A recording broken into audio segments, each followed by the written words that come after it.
Ya, tentang ideologi yang masuk ke Indonesia, ya kan gara-gara globalisasi. Ya itu sesuatu hal yang tidak bisa kita tolak.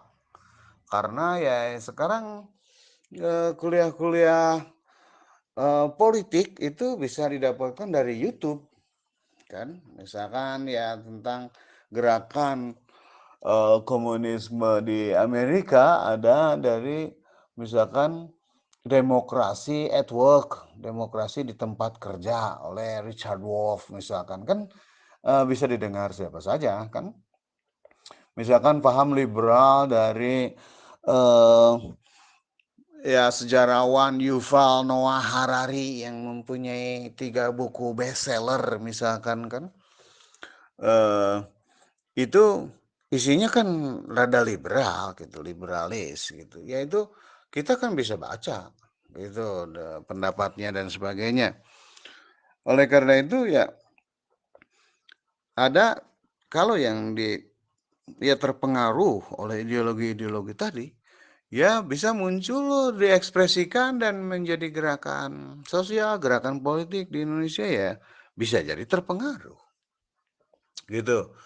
Karena memang tidak ada ideologi yang asli di Indonesia kan, apa ideologinya orang Indonesia kan. Bahkan agama juga nggak ada yang asli kan. Yang ada adalah kepercayaan, kebatinan dan sebagainya ya.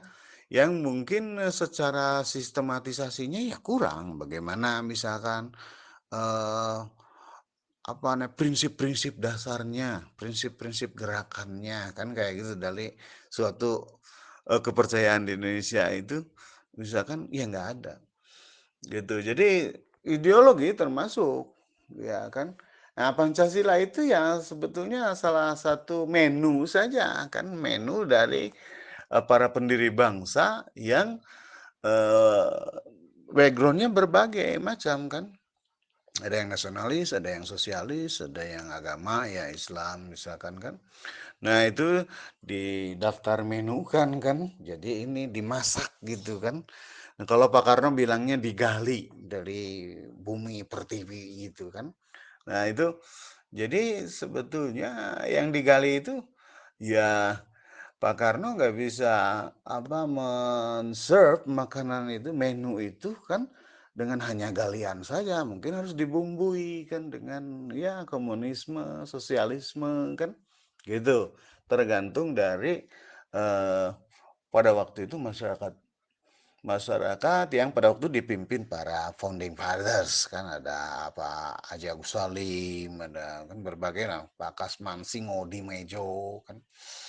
Nah, itu tafsiran-tafsirannya tentang ideologi itu jadinya bisa dari luar, ya kan? Karena memang kita dari luar, termasuk agama juga dari luar, gitu. Jadi ya tidak perlu takut untuk ini ya kita pelajari, kita cerna, karena bisa jadi yang luar itu lebih baik, gitu.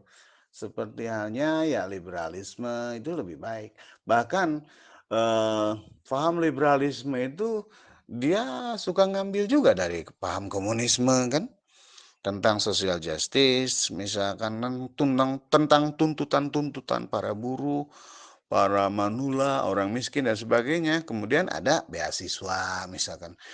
Nah, skema beasiswa kayak gitu kan sebetulnya dari segi kapitalisme, liberalisme ekonomi itu nggak ada. Setiap orang mendapatkan apa yang dilakukannya, kan? Gitu. Eh, nah, tapi kemudian karena ada ide Marx bahwa harus dibagi, jadi from each according to his ability, to each according to his needs, gitu. Jadi kalau komunis itu